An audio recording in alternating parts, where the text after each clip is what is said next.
એમજીવીસીએલની અનરાધાર વરસાદને લઈને સરાહનીય કામગીરી સામે આવી છે। સમાચાર સામે આવી રહ્યા છે। અનરાધાર વરસાદની વચ્ચે એમજીવીસીએલ દ્વારા સરાહનીય કામગીરી કરવામાં આવી છે। વડોદરા શહેરમાં આવેલ પૂરને લઈને એમજીવીસીએલે સરાહનીય કામગીરી હાથ ધરી છે।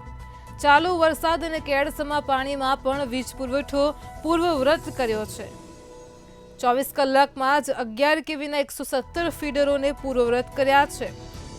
તો સાથે 650 ટ્રાન્સફોર્મર પૂરના પાણીમાં ગરકાવ થયેલા હતા, જેને પૂર્વવૃત કર્યા છે।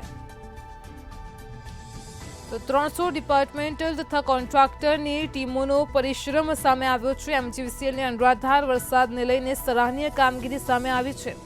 આણંદ, નડિયાદ, ગોધરામાં પણ એમજીવીસીએલની ટીમે સરાહનીય કામગીરી હાથ ધરી હતી। સાથે જ દાહોદ અને મહીસાગરમાં પણ એમજીવીસીએલની ટીમે સરાહનીય કામગીરી કરી છે। જિલ્લામાં વીજ પુરવઠાને પૂર્વવૃત કરવા માટે કામગીરી કરવામાં આવી રહી છે। વડોદરા અને અન્ય જિલ્લાઓમાં પણ વીજ પુરવઠો પૂર્વવૃત કરવામાં આવ્યો છે।